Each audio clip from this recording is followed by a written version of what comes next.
அந்த கொரோனா காலகட்டத்தில் 8 மணிக்கு கடையை மூடணும், 8:10 வரைக்கும் மூடாமல் இருந்திருக்காங்க. அது வந்து ஒரு ஃபைனபிள் கேஸ். ஒரு 2 வாய்தா. ஆமாம்.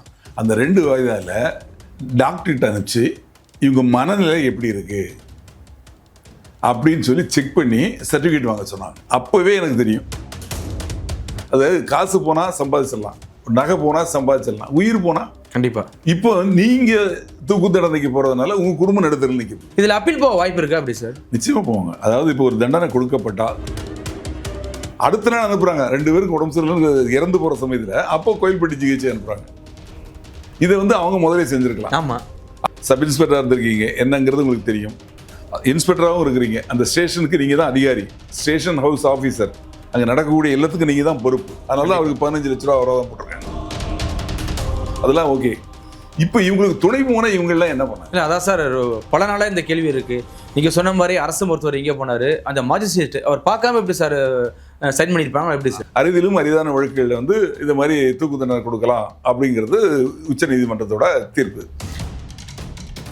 புதிய சிந்தனை நேயர்களுக்கு வணக்கம். இன்றைய சிறப்பு நேர்காணலில் நம்மிருந்திருக்கும் சிறப்பு விருந்தினர் ஓய்வு பெற்ற காவல்துறை உதவி ஆணையர் திரு ராஜாராம் அவர்கள். சார் வணக்கம். வணக்கம். எப்படி சார் இருக்கீங்க? நல்லா இருக்கு சார். கடந்த 2020 கொரோனா காலத்தில் தமிழ்நாட்டை உலுக்கிய மிகப்பெரிய ஒரு சம்பவம் தான் பெனிக்ஸ் ஜெயராஜுடைய அந்த சாத்தவங்க சம்பவம். அதாவது கண்டிப்பாக தீர்ப்பு மரணத்தில் தான் கொடுக்கணும் அப்படின்னு எல்லாரும் எதிர்பார்த்தது ஒட்டுமொத்தமாக. குறிப்பாக மத்திய அரசாக இருக்கட்டும், தமிழ்நாடு அரசாக இருக்கட்டும், காவல்துறையாக இருக்கட்டும், சிபிஐ இருக்கட்டும், அந்த தந்தை மகனுடைய தாயார் குடும்பமாக இருக்கட்டும், எல்லாரும் எதிர்பார்த்தது மரண தண்டனை கண்டிப்பாக கொடுத்தே ஆகணும் அப்படின்னு சொல்லி எதிர்பார்த்த ஒரு தருணம். இன்னைக்கு வந்து 9 பேருக்கு மரண தண்டனை கொடுக்கப்பட்டிருக்கு. இந்த வழக்கை நீங்கள் எப்படி சார் பார்க்குறீங்க? இந்த வழக்கில் கடந்த மார்ச் மாதம் வந்து 9 பேரும் குற்றவாளிகள் அப்படின்னு சொல்லிட்டு தீர்ப்பு சொல்லிட்டாங்க. என்ன தண்டனை அப்படிங்கிறத சொல்லலை, விவரம் பின்னாடி அறிவிக்கப்படும் அப்படின்னு சொல்லிட்டாங்க. சொல்லிட்டு அதுக்கப்புறம் 2 வாய்தா. ஆமாம். அந்த 2 வாய்தாவில் இந்த 9 பேரையும், இந்த குற்றம் சாட்டப்பட்ட குற்றவாளிகள், இப்போ குற்றவாளிகள் அவங்கள வந்து டாக்டர்கிட்ட அனுப்பிச்சு இவங்க மனநிலை எப்படி இருக்கு அப்படின்னு சொல்லி செக் பண்ணி சர்டிஃபிகேட் வாங்க சொன்னாங்க. உடல்நிலை எப்படி இருக்கு, உடல்நிலை மனநிலை எப்படி இருக்கு அப்படின்னு அப்போவே எனக்கு தெரியும். கண்டிப்பாக. ஏன்னா பொதுவாக வந்து இந்த மாதிரி வழக்குகளை இது வரைக்கும் நடந்த மாதிரி தெரியல. கண்டிப்பாக. ஆமாம். சாட்சிகள் விசாரணை முடியும், அப்புறம் ஆர்கியூமெண்ட் நடக்கும், அப்புறம் கொஸ்டினிங் நடக்கும், அப்புறம் வந்து அவங்கள கேட்பாங்க இது மாதிரி வந்து என்ன சொல்கிறீங்க அப்படின்னு கொஸ்டினிங். அதுக்கப்புறமா ஜட்ஜ்மெண்ட் ப்ரொனவுன்ஸ் பண்ணிடுவாங்க.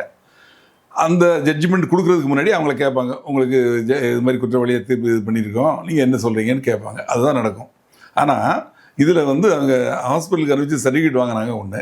2வது, மத்திய அரசையும் மாநில அரசையும் இந்த வழக்கு குறித்து, இந்த எதிரிகள் குறித்து, இந்த கேஸில் வந்து எப்படி தீர்ப்பு, இவங்க என்ன எப்படிப்பட்டவங்க, என்ன நடந்திருக்கு அப்படின்னு சொல்லிட்டு இவங்கள்ட்ட வந்து ஒரு அறிக்கை கேட்டாங்க. உச்சநீதிமன்றம் கேட்டிருக்காங்க சார். ஆமாம். கேட்டு அந்த அறிக்கையை கேட்ட உடனே அது இன்னும் கன்ஃபார்ம் ஆயிடுச்சு. ஏன்னா எது வழக்குலையும் அந்த மாதிரி கேட்க வேண்டிய அவசியம் இல்லை. ஏன்னா அதாவது மத்திய அரசை சேர்ந்த சிபிஐ தான் அந்த கேஸை நடத்துது. ஆமாம். முதல்ல மாநில அரசு தான் அந்த வழக்கை வந்து ஃபஸ்ட்டு எஃப்ஐஆர் போட்டு மற்றதெல்லாம் இது பண்ணாங்க, சிபிசிஐடிலாம் விசாரித்தாங்க. அப்படி இருக்கிறப்போ இவங்க தனிப்பட்ட முறையில் கேட்குறாங்கன்னா இப்போ ஒரு முடிவுக்கு வந்துட்டாங்க, நிச்சயமாக இதுக்கு இது மாதிரி தான் தண்டனை கிடைக்கும், மரண தண்டனை தான் கிடைக்குங்கிறது அப்படியே தெரிஞ்சு போச்சு. தள்ளி தள்ளி போகும்போது நினச்சிட்டான் இது கன்ஃபார்மாக தூக்காதான் இருக்கும் நிச்சயமாக அப்படின்னு. இதில் வந்து அந்த இறந்து போன தந்தை மகன் 2 பேரும் ஒரு பெரிய குற்றத்தை அவங்க செய்யலை. கண்டிப்பாக. அந்த கொரோனா காலகட்டத்தில் 8 மணிக்கு கடையை மூடணும், 8:10 வரைக்கும் மூடாமல் இருந்திருக்காங்க. அது வந்து ஒரு ஃபைனபிள் கேஸ், அதை அரெஸ்ட் பண்ண கூட முடியாது. ஆமாம். பெட்டி கேஸ் மாதிரி அது. அந்த கேஸை போய் பெரிய இஷ்யூ ஆக்கி அவங்கள கொண்டு வந்து அடித்து, அது வந்து இரவு முழுக்கும் அடித்து அவங்க காயம்பட்டு, அப்புறம் அடுத்த நாள் கொண்டு மேஜிஸ்ட்ரேட்டை ரிமாண்ட் பண்ணி டாக்டர்கிட்ட சர்டிஃபிகேட் வாங்கி மேஜிஸ்ட்ரேட்டை ரிமாண்ட் பண்ணி ஜெயிலில் கொண்டு விட்டு, ஜெயிலில் இருந்து அடுத்த நாள் அவங்க இறந்து போகிறாங்க. ஆமாம். அடுத்தடுத்து இறந்து போகிறாங்க. அப்போது இதில் வந்து இவங்க வந்து காவல்துறை வந்து எதுக்கு அப்படின்னா பொதுமக்களை காக்கிறதுக்கு தான் காவல்துறை. ஒன்றும் இல்லாத ஒரு சாதாரண ஒரு பெட்டி கேஸுக்கு 2 பேரை கொண்டு வந்து அடித்து அவங்க இறந்து போகக்கூடிய அளவுக்கு அடித்து இது மாதிரி பண்ணியிருக்காங்கன்னா இது மாதிரி ஒரு கொடூரம் கிடையவே கிடையாது. அதுவும் விடிய நிர்வாணப்படுத்தி அடித்து அவங்க துணியை 2 வாட்டி 3 வாட்டி மாற்றிருக்கிறாங்க. ரத்தம் பட்டு ரத்தம் அதிகமானதுனால அந்த துணியை மாற்றி வேற துணியை வீட்டில் இருந்து கேட்டு வாங்கிட்டு வர்றாங்க. ப்ளீடிங் ஆகிட்டே இருந்திருக்கு. ஆமாம், அதான் அந்த அம்மா சொல்லியிருக்கு. அவங்க வந்து துணி, அவரோட துணி வேறு துணி கொடுங்க அப்படின்னு சொல்லி வேறு வேஷ்டி லுங்கிலாம் கேட்டு வாங்கி மாற்றிருக்காங்க. அந்த அளவுக்கு வந்து அவங்களுக்கு புட்டத்தில் காயம்பட்டுருக்கு. ஐயோ. ஆமாம், புட்டத்தில் அடித்து காயம்பட்டு அதில் வந்து ஊஸ் ஆகிட்டே இருக்குது ரத்தம். இதில் என்ன கொடுமை அப்படின்னா, இவங்க தவறு செஞ்சாங்க, இவங்க நிச்சயமாக தூக்கில் போட வேண்டியதுதான், அதில் வந்து மாற்றுக்கிறதே கிடையாது. ஆனால் இவங்களை ரிமாண்ட் பண்ணதுக்கு அனுப்புறதுக்கு முன்னாடி ஒரு எஃப்ஐஆர் போட்டு ஒரு கேஸில் ரிமாண்ட் பண்ணுறாங்க.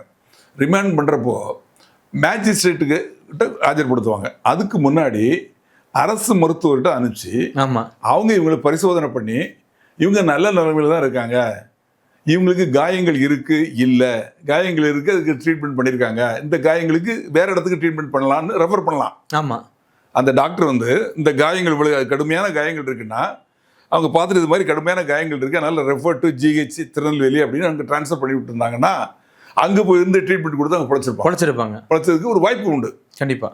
அதே மாதிரி அடுத்தால வந்து மேஜிஸ்ட்ரேட்டை ப்ரொடியூஸ் பண்ணுறாங்க. மேஜிஸ்ட்ரேட்டை ப்ரொடியூஸ் பண்ணுறப்போ மேஜிஸ்ட்ரேட்டுக்கு முதல் கேள்வி என்னென்னா என்ன கேட்பாங்க அப்படின்னா, அவங்க எழுதுவாங்க அதில் accused produced before me at time போட்டு ஆன் டேட் அப்படின்னு போட்டுட்டு கொஸ்டின்டு அபவுட் இல்லை enquired about the police torture அப்படின்னு கேட்பாங்க. முதல் கேள்வி அதுதான். அவங்க காவல்துறை உங்களுக்கு வந்து துன்பம் கொடுத்தாங்களா, டார்ச்சர் அடிச்சாங்களா அப்படின்னு கேட்டு அதை எழுதுவாங்க. ரெக்கார்ட் பண்ணி அவங்க வந்து இது மாதிரி சொன்னாங்க, அப்படி காயம் இருக்குன்னு சொன்னால் அந்த காயத்தை காட்டுங்கன்னு சொல்லி அவர் பார்த்து அவர் அனுப்பலாம் ஹாஸ்பிட்டலுக்கு, மேல் சிகிச்சைக்கு அனுப்புகிறேன்னு சொல்லி அனுப்பிச்சி விடலாம். கண்டிப்பாக சார். ஆமாம், அதையும் அவங்க செய்யலை. அதுக்கு அடுத்தால இவர் ரிமாண்ட் பண்ணோன்னா ரிமாண்ட் வாரண்ட் எடுத்துகிட்டு அக்யூஸ்டை கொண்டு போய் கோயில்பட்டி ஜெயிலில் கொண்டு விடுறாங்க. திசையமலை எங்கே இருக்குது, சாத்தாங்குளம் எங்கே இருக்குது, சாத்தாங்குளத்துலேருந்து கோயில்பட்டிக்கு போகிறாங்க. கோயில்பட்டி ஜெயிலில் எந்த ஜெயிலில் போனாலும் ஒரு அக்யூஸ்ட் எடுத்துகிட்டு போனாங்கன்னா முதல்ல வந்து அங்கே மொத்த துணியை அவுத்து பார்ப்பாங்க, காயங்கள் இருக்கா, ஏதாவது பொருள்களை மறைச்சி வச்சுருக்காங்கன்னு சொல்லி உட்காந்து எந்திரிச்சு, அதாவது நிர்வாணமாக உட்காந்து எந்திரிச்சு செக் பண்ணுவாங்க, எதையாவது வந்து உள்ள சொறி வச்சுருக்காங்களான்னு சொல்லி செக்அப் பண்ணுவாங்க. அதுக்கப்புறம் தான் அவங்களை எடுப்பாங்க. அப்படி பார்க்கல இவ்வளோ காயங்கள் இருக்கு, இவ்வளோ காயங்கள் இருக்குல்ல, எப்படி எடுத்தாங்க, அவங்களே அப்பவே ரெஃபர் பண்ணி இதை ஹாஸ்பிட்டலுக்கு அனுப்பிச்சிருக்கலாம். அடுத்த நாள் அனுப்புகிறாங்க, 2 பேருக்கு உடம்பு சரியில்லைன்னு இறந்து போகிற சமயத்தில் அப்போ கோயில்பட்டி ஜிஹெச் அனுப்புகிறாங்க. இதை வந்து அவங்க முதலே செஞ்சுருக்கலாம். ஆமாம். ஆக இந்த 9 பேர் 10 பேர் அதில் ஒருத்தர் இறந்து போயிட்டார், 9 பேரும் இன்னைக்கு குற்றம் சாட்டப்பட்டு குற்றவாளிகள் நிரூபிக்கப்பட்டு மரண தண்டனை விதிக்கப்பட்டிருக்கு. ஒவ்வொருத்தரும் அதில் A1 ஸ்ரீதருக்கு 15 லட்ச ரூபா அபராதம், அப்படி மொத்தமாக எல்லாரோட அபராதத்தையும் சேர்த்து 1,40,000 ரூபா வருது. அது வந்து அந்த பாதிக்கப்பட்ட குடும்பத்துக்கு கொடுக்க சொல்லி உத்தரவிட்டிருக்காங்க. அதெல்லாம் ஓகே. இப்போ இவங்களுக்கு துணை போன இவங்கெல்லாம் என்ன பண்ணாங்க? இல்லை, அதான் சார் பல நாளாக இந்த கேள்வி இருக்குது. நீங்கள் சொன்ன மாதிரி அரசு மருத்துவர் எங்கே போனார், அந்த மாஜிஸ்ட்ரேட் அவர் பார்க்காம எப்படி சார் சைன் பண்ணியிருப்பாங்க, எப்படி சார் என்ன ரெக்கார்டு கொடுத்துருக்காங்கன்னு கோர்ட்டில் தான் இருக்கும். இப்போ வந்து கோர்ட்டு கேஸ் நடந்தது இல்லையா, அதில் வந்து அந்த மருத்துவர் வந்து அது லேடி மருத்துவர்னு கேள்விப்பட்டேன். அவங்க என்ன சர்டிஃபிகேட் கொடுத்துருக்காங்க, மேஜிஸ்ட்ரேட் என்ன எழுதி பார்த்தா தெரிஞ்சிருக்குமா சார், அந்த அளவுக்கு அடிச்சிருக்காங்க சார், ரத்த சொட்ட சொட்ட வந்திருக்கு, காஸ்டியூம் அப்பப்போ மாற்றிருக்காங்க. அப்படிங்கும்போது பார்க்காமே கையெழுத்து போட்டிருப்பாங்க. அவங்க இவர்களும் நடவடிக்கை எடுக்கணும். ஏன்னா அவங்க இவங்களுக்கு துணை போயிருக்காங்க இல்லையா. ஆமாம், அவங்க நினச்சிருந்தா ஒரு வேளை காப்பாற்றிருக்கலாம் இல்லையா. கண்டிப்பாக. அதனால் அவங்க இவர்களும் நடவடிக்கை எடுத்துருக்கணும். பட் அதை பற்றி என்னங்கிறது வந்து நம்ம நீதிமன்ற தீர்ப்பு பற்றி நம்ம சொல்ல முடியாது. என்னோட கருத்து அதாவது அவங்களும் இதில் சம்மந்தப்பட்டிருக்காங்க, அதாவது துணை போயிருக்காங்க அப்படிங்கிறது ஒன்று. 2வது, காவல்துறையை சேர்ந்தவங்க வந்து மக்களை காக்கிறது தான், அதுக்கு தான் சம்பளம் கொடுக்குறாங்க. ஆமாம், உங்களுக்கு ட்ரைனிங் கொடுக்குறாங்க, என்ன பண்ணணும் என்ன பண்ணக்கூடாதுன்னு சொல்லி கொடுக்குறாங்க. அதுக்காக அந்த சூழ்நிலையில் இந்த மாதிரி வேலைகள் செய்ய வேண்டிய அவசியம் என்ன? அதனால் 2 உயிர்கள் பறிப்போம். அதாவது காசு போனால் சம்பாதிச்சிடலாம், நகை போனால் சம்பாதிச்சிடலாம், உயிர் போனால் கண்டிப்பாக. இப்போ நீங்கள் தூக்கு தண்டனைக்கு போகிறதுனால உங்கள் குடும்பம் நடுத்தரில் நிற்க போகுது. அது ஒரு பக்கம் சார். அப்போ இதெல்லாம் நீங்கள் யோசித்து பார்க்கணும் இல்லையா. ஒரு அதிகாரியாக இருக்கிறவங்க காவல்துறையில் ஒருத்தர் வந்து ஒரு முட்டாளை கொண்டு வைக்க போகிறதில்ல, ஒரு படித்தவனை தான் எடுக்கிறாங்க, எடுத்து ட்ரைனிங் கொடுக்குறாங்க. ட்ரைனிங் கொடுத்து அதுக்கப்புறம் தான் ஸ்டேஷனுக்கு போடுறாங்க. உடனே கூட போடுறதில்லை, அதுக்கு இன்னும் பல இடங்களில் போட்டு முதல்ல டிஎஸ்பியில் போடுவாங்க, ஏஆரில் போடுவாங்க, அதுக்கப்புறம் தான் லோக்கல் ஸ்டேஷன் கொண்டு வருவாங்க. அதை லோக்கல் போலீஸ் ஸ்டேஷன் கொண்டு வரதுக்கப்புறம் அவங்க வந்து எவ்வளோ பண்பட்டவங்களாக இருக்கணும், எந்த விஷயங்கள், என்ன குற்றம், என்ன தண்டனை, நம்ம என்ன செய்யணும் என்ன செய்யக்கூடாது, இது கூட தெரியாமல் இதை மாதிரி செய்யக்கூடியவங்களுக்கு இந்த தண்டனை வந்து நிச்சயமாக நியாயமானது தான். நான் காவல்துறையில் பணிபுரிஞ்சேங்கிறதுக்காக காவல்துறைக்கு சப்போர்ட் பண்ணலை, இவங்களுக்கு கொடுக்கப்பட்ட தண்டனை நியாயமானது தான் அப்படிங்கிறது என்னுடைய கருத்து. மனிதர்கள் தானா இவங்க, காவலர்கள் தானா அப்படிங்கிறது சந்தேகமாக இருக்குது. ஏன்னா இந்த மாதிரி இதை எந்த காவலரும் செய்ய மாட்டாங்க. படித்தவங்க, அதாவது ஒரு குறைஞ்சபட்சம் ஒரு +2 படிச்சிருப்பாங்க காவலரை சேர்ந்தவங்க. இப்போ அதிகாரிகள் உள்ளவங்க 4-5 பேர் இருக்காங்க, சப் இன்ஸ்பெக்டர், இன்ஸ்பெக்டர், அவங்கெல்லாம் ஒரு கிராஜுவேட்டாக இருப்பாங்க. அவங்களும் சர்வீஸ் ஏதாவது ஒரு 3 வருஷமோ 4 வருஷமோ இன்ஸ்பெக்டர் ஆகணும்னா குறைஞ்சபட்சம் 10 வருஷம் ஆகணும். கண்டிப்பாக. இப்போ அவர் ஸ்ரீதர் வந்து முதல்ல காவலராக தான் இருந்திருக்காரு. காவலராக இருந்து அப்புறம் டைரக்டர்ஸ் இதில் அது செலெக்ஷன் ஆகி திருப்பி வந்து சப் இன்ஸ்பெக்டராக இருந்து அதுக்கப்புறம் இன்ஸ்பெக்டர் ஆயிருக்காரு. இப்போ அவருக்கு வயசு 61, அதனால எனக்கு வந்து தண்டனை குறைச்சி கொடுங்கன்னு கேட்குறாரு. இப்போ இதெல்லாம் தெரியறப்போ அன்னைக்கே அது தெரியல. அதானே. நீங்கள் காவலராக இருந்திருக்கீங்க, காவலராக இருக்கையில் என்னென்ன பண்ணின்னு உங்களுக்கு தெரியும். சப் இன்ஸ்பெக்டராக இருந்திருக்கீங்க, என்னங்கிறது உங்களுக்கு தெரியும். இன்ஸ்பெக்டராகவும் இருக்கிறீங்க, அந்த ஸ்டேஷனுக்கு நீங்கள் தான் அதிகாரி, ஸ்டேஷன் ஹவுஸ் ஆஃபீஸர். அங்கே நடக்கக்கூடிய எல்லாத்துக்கும் நீங்கள் தான் பொறுப்பு. அதனால தான் அவருக்கு 15 லட்ச ரூபா அவராக தான் போட்டிருக்காங்க. அந்த மாதிரி இருக்கக்கூடியவர் வந்து அந்த ஸ்டேஷனில் எந்த தவறும் நடக்கக்கூடாது, என்ன நடக்குது கண்காணிக்கணும். எந்த கண்காணிக்காமல் விட்டதோட விளைவு தான் அவரும் மாட்டியிருக்காரு. இதில் வந்து உளவு பிரிவு காவலர்கள் இருக்காங்க. எந்தெந்த ஸ்டேஷனில் யார் யாரை கூட்டு வராங்க, வைக்கிறாங்க, விசாரிக்காங்கிறது அங்கே இருக்க உளவு பிரிவு காவலர்கள் வந்து அங்கே இருக்க எஸ்பிக்கு சொல்லுவாங்க. அதே மாதிரி அந்த மாநில உளவுத்துறையில் இருக்கவங்க அவங்க மேலதிகாரிக்கு சொல்லுவாங்க.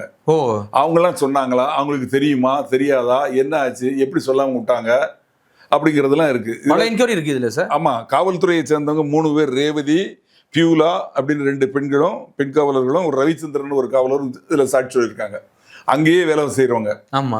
ஆக அவங்களுக்கே தெரியுது இவங்க என்ன அராஜகம் பண்ணிருக்காங்கிறது. அவங்களே நீதிமன்றத்துக்கு முன்னால வந்து சொல்லியிருக்காங்க. அதுல அது முக்கிய சாட்சியா ரேவதிங்கிற ஒரு பெண் காவலர் வந்து பொறுக்கவே முடியாம தான் வந்து வாண்டடா சொல்லியிருக்காங்க. நான் பார்த்தேங்க எப்படி வச்சு அடிச்சது அப்படின்னு சொல்லி. அவங்க இரவு பணியில் இருந்திருக்காங்க. ஆமா. எதுக்காக சொல்றேன் அப்படின்னா, இந்த மாதிரி காவல்துறையில என்னோட சர்வீஸ்ல 35 வருஷம் நான் வேலை பார்த்தேன். சப் இன்ஸ்பெக்டராகவும், இன்ஸ்பெக்டராகவும், அசிஸ்டன்ட் கமிஷனராகவும் வேலை பார்த்தேன். ஆனால் இந்த மாதிரி ஒரு கேள்விப்பட்டதே இல்லை. அந்த மாதிரி ஒரு சம்பவங்கள் வந்து நடந்ததாகவும் எனக்கு தெரியல. நான் கேள்விப்பட்ட வரையில் தெரியல. ஆனால் இந்த மாதிரி குற்றம் செய்கிறவங்களுக்கு இந்த மாதிரி தண்டனை கொடுக்கறது அப்போ தான் மற்றவங்களுக்கு ஒரு பயம் ஏற்படும். கண்டிப்பாக சார். ஆமாம், இது ஒரு அரிதிலும் அரிதான வழக்கு. ஏன்னா இது வரைக்கும் நானே 35 வருஷம் வந்து இப்போ ரிட்டையர்ட் ஆகி 13 வருஷம் ஆச்சு. ஆமாம். இது வரைக்கும் கேள்விப்பட்டதே இல்லை. இந்த வழக்கு வந்து ஒரு அரிதிலும் அரிதான வழக்கு. அரிதிலும் அரிதான வழக்குகளில் வந்து இந்த மாதிரி தூக்கு தண்டனை கொடுக்கலாம் அப்படிங்கிறது உச்ச நீதிமன்றத்தோட தீர்ப்பு. இடையில வந்து ஒரு ஸ்ரீதர் என்ன அப்படி இருக்காரு, நான் அப்ரூவராக மாறுறேன் அப்படின்னு சொல்லியிருக்காரு. ஆனால் அதெல்லாம் முடியாது அப்படின்னு சொல்லி அதையும் நிறுத்தி வச்சிருக்காங்க சார். என்ன காரணம்? அதாவது அப்ரூவராக மாறுறாங்கன்னா, ஒரு வழக்கில் வந்து நேரடி சாட்சிகள் இல்லை, இவங்க தான் செஞ்சாங்க அப்படின்னு சொல்றதுக்கு யாருமே இல்லாத ஒரு சூழ்நிலையில அந்த அக்யூஸ்டுகள் எத்தனை பேர் இருக்காங்களோ அதுல ஒருத்தர் அவரை வந்து அப்ரூவரா மாற்றி அவர் அப்ரூவ் மாறினவர் சொல்லி அப்புறம் கோர்ட் வந்து அதை ஒத்துக்கிட்டு அவருக்கு அந்த வழக்கில் அவருக்கு மன்னிப்பு கொடுத்து அவரை வந்து சாட்சியாக விசாரித்து அவரோட சாட்சியத்தின் பேரில் மற்றவங்களுக்கு தண்டனை கொடுப்பாங்க. ஆனா முக்கிய சாட்சியே ஏ1 இவர்தானே. அது மட்டும் இல்லை, இந்த 3 பேர் சாட்சி சொல்லியிருக்காங்களே, காவலர் அங்க இருந்த காவலர்களே நேரடி சாட்சி இருக்காங்களே, ஐ விட்னஸ் இருக்காங்க இல்லையா, அப்படி இருக்கிறப்போ அதனால அது வந்து சொல்ல முடியாது சார். இப்போ இதுல இன்னொன்று ஒரு மோட்டிவ் மறந்துருக்கு சார். என்னுடைய கேள்வி இதுல வந்து பாத்தீங்கன்னா, ஒரு சாதாரண ஒரு 8 மணி கடை சாத்த வேண்டியதை ஒரு 8:10 கடை முடியிருக்காங்க. இதனால இப்படி அடிச்சு சாகணும்னு அடிச்சிருக்காங்க சார். இதோட மோட்டிவ் வேற மாதிரி இருக்குமா எப்படி சார்? இல்ல உண்மையில லேட்டா வந்ததுக்காக தான் அடிச்சிருப்பாங்க. இல்ல, அதாவது அந்த கடையை அவங்க வந்து 8 மணிக்கு மூடக்கூடியவங்க 8:10 வரைக்கும் மூடலை அப்படிங்கிறது வந்து ஒரு சிறிய குற்றம் தான். அதுக்குள்ளே நீங்கள் நடவடிக்கை எடுக்கலாம். அதுக்குள்ளே ஒரு வழக்கு பதிவு செஞ்சு அவங்கள ஜாமீனில் விடலாம். அந்த வழக்கு வந்து ஜாமீனில் விடாத வழக்காக இருந்தால் நீங்கள் வந்து ரிமாண்ட் கூட பண்ணலாம், தப்பு கிடையாது. அடிக்க வேண்டிய அவசியம் என்ன? ஆமாம். அவங்க என்ன உங்களை, அதாவது அவங்க வந்து நீங்கள் அவங்கள கைது செய்ய போகையில் உங்களை வந்து அடித்தாங்களா, உங்களை தாக்குனாங்களா, உங்களை கொலை செய்ய வந்தாங்களா? எதுவும் இல்லையே. இல்லை ஆயுதத்தோட வந்தாங்களா? அவங்க என்ன நிரபராதியாக இருக்காங்க, வியாபாரி, அவங்க கடை வச்சுருக்காங்க. அவங்க ஏன் காவல்துறையை தாக்க போகிறாங்க? அதை தாக்க வேண்டிய அவசியமே கிடையாது, அந்த மோட்டிவே கிடையாது. இவங்க வந்து அந்த அளவுக்கு மிருகத்தனமாக நடந்ததுக்கு என்ன காரணம் அப்படிங்கிறது வந்து ஒரு நிச்சயமான ஒரு கொஸ்டின். ஏற்கனவே அவங்க வந்து இவங்களுக்கும் அவங்களுக்கும் ஏதாவது மோட்டிவ் இருக்குதா அதையும் பார்க்கணும். ஏன்னா காவல்துறையில் வந்து ஒரு 9-10 பேர் அதில் அக்யூஸ்டு. ஆமாம். அந்த 10 பேருக்கும் அவங்க 2 பேரும் அந்த அளவு எதிரியாக இருக்கக்கூடிய அளவுக்கு அங்கே என்ன பெரிய மோட்டிவ் இருக்க போகுதுன்னு தெரியல. அதானே. வேற ஏதாவது பிரச்சனைகள் இருக்குதா அப்படிங்கிறதையும் பார்க்கணும். பட் அதை விட இந்த சம்பவம் நடந்ததா இல்லையா, அவங்க அடித்தாங்களா இல்லையா, கஸ்டடியில் இருக்கையில அடித்து அதனால அவங்க இறந்து போனாங்க, அது உண்மை, அதனால தண்டனை கொடுத்துருங்க. ஆனால் விசாரணை பண்ணும்போது கேட்டிருப்பாங்களா சார், ஸ்ரீதர்ட்ட எல்லார்ட்டையும் கேட்டிருப்பாங்களா என்ன காரணத்துக்கு அடிச்சிங்க அப்படிங்கிறத சொல்லியிருப்பாங்க? இல்லை, இவங்க சொல்கிற காரணங்கள்லாம் இவங்க சொல்கிறதெல்லாம் வந்து ஏற்றுக்கொள்ளப்பட மாட்டாது. கோர்ட்டில் வந்து சாட்சிகள் இருக்காங்கல்ல, இந்த சம்பவத்தை பார்த்த சாட்சிகள் என்ன சொல்கிறாங்களோ அதை தான் எடுத்துக்குவாங்க, அதை தான் கிராஸ் பண்ண முடியும். இவங்க வந்து குற்றவாளிகள், குற்றம் சாட்டப்பட்டவர்கள், இவங்க சொல்லக்கூடிய இதெல்லாம் வந்து ஈடுபடாது. இவங்க எதுக்காக பண்ணோம் அதுக்காக பண்ணணும்னு சொல்ல முடியாது. எதுக்காக நடந்தது, இவங்களுக்கும் அவங்களுக்கும் பிரச்சனைகள் இருக்கா அப்படிங்கிறதெல்லாம் விசாரிச்சிருக்கணும், விசாரிச்சிருப்பாங்க. ஆனால் அப்படி ஒன்றும் பெரிய விசாரணை இருக்க மாதிரி அந்த அடித்து கொலை செய்யக்கூடிய அளவுக்கு ஒரு பெரிய மோட்டிவ் இருக்கிற மாதிரி தெரியல. கண்டிப்பாக சார். இப்போ இதில் அப்ரூவராக மாற சொன்னாங்க சார் ஸ்ரீதர், எதுக்கு சார் மற்றவங்களை மாட்டிட்டு ஒரு எஸ்கேப் பண்ணலான்னு பார்த்தாரு? ஆமாம், அதான் அப்ரூவராக மாறுறவரை வந்து மன்னிச்சிருவாங்களா கோர்ட்டில், அதான் மன்னிச்சு அவரை சாட்சி ஆக்கிடுவாங்க. இவரோட சாட்சியத்தின் பேரில் மற்றவங்களை வந்து இது பண்ணுவாங்க. அது இப்போ வேற சாட்சிகளே இல்லை, நேரடி சாட்சிகளே இல்லாத சூழ்நிலை. இதில் தான் 3 நேரடி சாட்சிகள் இருக்காங்களே. கண்டிப்பாக சார். இதில் வந்து நீதியரசர் முத்துக்குமரன் அவர்கள் இது சாதாரண வழக்கை பார்க்கக்கூடாது, ரொம்ப கொடூரமான முறையில் இன்னைக்கு வந்து 2 பேரை கொண்டிருக்காங்க அப்படின்னு சொல்லி பெரிய ஆதங்கத்தை கொட்டியிருக்காரு சார். இன்னொரு விஷயம் சொல்லியிருக்காரு, வேலியே பயிரமைஞ்சிருக்கு, அதனால விடக்கூடாது அப்படின்னு இருக்காங்க சார். அதான் சொன்ன ஆரம்பத்திலே முதல்ல சொன்ன பாருங்க, காவல்துறையோட பணி என்னன்னா பொதுமக்களை பாதுகாக்கிறதுக்கு தான் காவல்துறை. அவங்களே வந்து பொதுமக்களை இது மாதிரி அடிச்சு கொள்றாங்கன்னா அது தவறு தானே. அப்போ வெளியே பயிரமையிறது அது அவருக்கு சொன்னது கரெக்டு தான். அது கண்டிப்பாக சார். இதில் அப்பீல் போக வாய்ப்பு இருக்கா அப்படி சார்? நிச்சயமாக போவாங்க. அதாவது இப்போ ஒரு தண்டனை கொடுக்கப்பட்டால், ஆயுள் தண்டனையோ அதுக்கு மேற்பட்ட தண்டனை கொடுக்கப்பட்டால், விசாரணை நீதிமன்றம் அதாவது செஷன்ஸ் கோர்ட்டில் கொடுக்கப்பட்டால் அது வந்து ஹைகோர்ட்டுக்கு போகும். எதுக்குன்னா ஹைகோர்ட்டு அதை கன்ஃபார்ம் பண்ணணும். அவங்க விசாரித்து சாட்சிகளை விசாரிக்க மாட்டாங்க. இந்த கெட்டு மொத்தமாக அங்கே போகும். இந்த சிடி ஃபைல் இருக்கு இல்லையா, கேஸ் ஃபைல் போகும். அதை வச்சு அரசு தரப்பு வக்கீலும் எதிர் தரப்பு வக்கீலும் வாதாடுவாங்க. ஜட்ஜி ரெண்டையும் கேட்டு கொடுத்தது சரிதான் அப்படின்னு சொல்லலாம். அதாவது கன்ஃபார்ம் ஜட்ஜ்மெண்ட் அப்படின்னு சொல்லலாம். அது தவிர அதிகமாக ஃபைன் போடலாம். எல்லாருக்கும் தூக்கு தண்டனை தான் மேக்ஸிமம் தண்டனை கொடுத்துட்டாங்க. அதுக்கு மேலே என்ன இருக்குது, அதிக தண்டனை அதிகமாக ஃபைன் போடலாம். இல்லை இது ஆயுள் தண்டனையாக கூட குறைக்கலாம், இல்லை விடுதலை கூட பண்ணலாம். அது அந்த ஜட்ஜி விசாரிக்கையில் அவங்களுக்கு எந்த மாதிரி ஆர்குமெண்ட் அவங்க முன்னால் வைக்கப்படுதோ அதை பொறுத்து, சாட்சியங்களை பொறுத்து. ஆமாம். அதுக்கப்புறமும் அந்த அவர் கொடுக்குற ஜட்ஜ்மெண்ட்டையும் மீறி சுப்ரீம் கோர்ட்டுக்கு போகலாம்.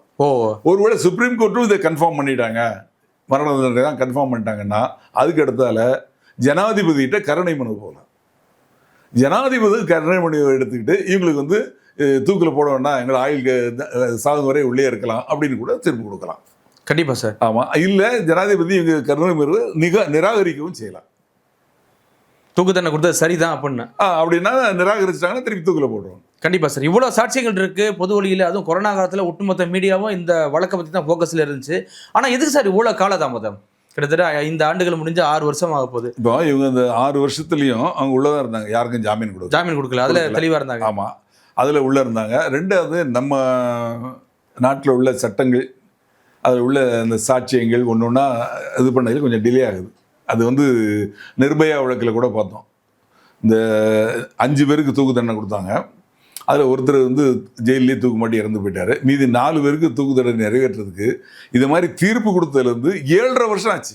ஆமாம், 7.5 வருஷம் கழிச்சு அடுத்த நாள் காலையில் 5 மணிக்கு தூக்கில் போடுறாங்க. ராத்திரி 1 மணி வரைக்கும் கோர்ட்டில் கேஸ் நடக்கு. அதுதான் நம்ம நாட்டில் உள்ள சட்டத்திட்டங்கள். ஆமாம், அதை நம்ம குறை சொல்லக்கூடாது. நம்ம நாட்டில் உள்ள விஷயங்கள் வந்து சட்டத்தில் சில குறைபாடு, அதான் சொல்லல, சட்டத்தில் உள்ள அந்த சில குறைபாடுகளை பயன்படுத்தி, ஓட்டைகளை பயன்படுத்தி குற்றவாளிகள் தப்பிச்சுறாங்க. இல்லை, ஒருவேளை இந்த குற்றவாளிகள் அனைவரும் காவலர்களால தெளிவாக பண்ணணும் அப்படின்னு நினச்சி முடிவெடுத்தாங்களா எப்படி சார்? இப்போ நீதியரசர் இருக்கட்டும், அவர் தான் நீங்கள் சொல்கிற மாதிரி. இன்னொரு விஷயம் என்னன்னா, சொத்து மதிப்பு எவ்வளோ, இப்போ எத்தனை நாள் வேலை செஞ்சுருக்காங்க, அதெல்லாம் டீட்டெயிலாக கேட்டிருக்காரு ஜட்ஜு. அப்படிங்கும்போது காவலர்கள் ஒருவேளை குற்றவாளிகள் இருக்காங்க, அதனால தெளிவாக நம்ம செயல்படணும் அப்படின்னு நினச்சிருப்பாங்களா எப்படி சார்? ஆமாம், அதாவது இது வந்து இப்போ இந்த தீர்ப்பு அப்படிங்கிறது வந்து இனிமேல் காவல்துறையில் இருக்கக்கூடியவங்க யாரையும் கொண்டு வந்து அடிக்கிறது, உதைக்கிறது, இந்த மாதிரி ஒரு சூழ்நிலைக்கு போனால் நமக்கும் இதுதான் நடக்கும் அப்படிங்கிற ஒரு நிச்சயம் தெளிவான ஒரு உணர்வு அவங்களுக்கு ஏற்படும். ஏன்னா காவல்துறையில் வந்து யாரையும் அடிக்கிறதுக்கு எந்த பெர்மிஷன் கொடுக்கல, எதுவும் சட்டத்தில் வழி கிடையாது. அதாவது நம்ம கைது பண்ண போகையில் நம்மளை தூக்கி நம்மளை கொலை வெறியோடு தாக்குனாங்கன்னா அப்போ திருப்பி தாக்கலாம். அதுதான் என்கவுண்டருங்கிறாங்க. ஆமாம், அதுக்காக எல்லாரையுமே என்கவுண்டர் பண்ண முடியாது. அவங்க கொலை வெறி தாக்குதலோட தாக்குதானா திருப்பி தாக்க முடியும். அப்படி தாக்குனது உண்மைதானாங்கிறத ஒரு நீதிபதி வச்சு விசாரிப்பாங்க. விசாரித்து அதுக்கு ஒரு அறிக்கை கொடுப்பாங்க. அதே மாதிரி அதே சமயத்தில் பேரலாக சிபிசிஐடி வச்சு விசாரித்து அது ஒரு அறிக்கை கொடுப்பாங்க. அதுக்கப்புறம் தான் அதை முடிவு பண்ணாங்க, ஜஸ்டிஃபைடு அன்ஜஸ்டிஃபைடு அப்படின்னு சொல்லி. அன்ஜஸ்டிஃபைடுனா இது மாதிரி கேஸ் போட்டு அவங்களுக்கு கேஸ் நடந்து அதில் திட்டம் நடக்கிறது வாய்ப்பு உண்டு. கண்டிப்பாக சார். நீங்கள் ஒரு முன்னாள் காவல்துறை உதவி ஆணையராக இருந்திருக்கிறீங்க. ஆனால் இந்த வழக்கை பொறுத்தவரை மட்டும் நீங்கள் எப்படி சார் பார்க்குறீங்க? ஏன்னா இதில் முக்கிய குற்றவாளியாக அன்றைக்கி காவலர்களுக்கு தூக்கு தண்டனை வழங்கப்பட்டிருக்கு. ஸ்காட்லாந்துக்கு நிகரான காவல்துறை தமிழ்நாடு காவல்துறைன்னு சொல்கிறாங்க. எப்படி சார் நீங்கள் பார்க்குறீங்க? இது வந்து காவல்துறைக்கே ஒரு ஒரு கரும்புள்ளியாக இருக்குமா எப்படி சார்? ஆமாங்க, தவறு உப்பு தின்னவங்க தண்ணி குடிச்சு தான் ஆகணும். கண்டிப்பாக. அது மாதிரி இவங்க தப்பு செஞ்சுருக்காங்க, தண்டனை அனுபவிச்சு தான் ஆகணும். அவங்க இன்றைக்கி குற்றவாளி, அவங்கள வந்து மேல்கோர்ட்டுக்கு போய் இவங்க அப்பீல் பண்ணுறாங்கன்னா அங்கேயும் கன்ஃபார்ம் ஆச்சுன்னா ஆட்டோமேட்டிக்காக அது அவங்களுக்கு தண்டனை வந்து நிறைவேற்றப்படும். ஆக தவறு செய்யக்கூடாதுங்கிறது தான் முக்கியம். அதுவும் குறிப்பாக பொதுமக்களை பாதுகாக்கக்கூடிய காவல்துறையை சேர்ந்தவங்க பண்ணக்கூடாதுங்க அப்படிங்கிறது தான் ஒரு முக்கியமான. காவல்துறைக்கு ஒரு முன்மாதிரியாக இருக்குமா சார் இந்த தீர்ப்பு? நிச்சயமா, அதில் என்ன மாற்றுக்கிறதே கிடையாது. கண்டிப்பாக சார். தொடர்ச்சியாக சந்திப்போம். மிக்க நன்றி சார். நன்றி.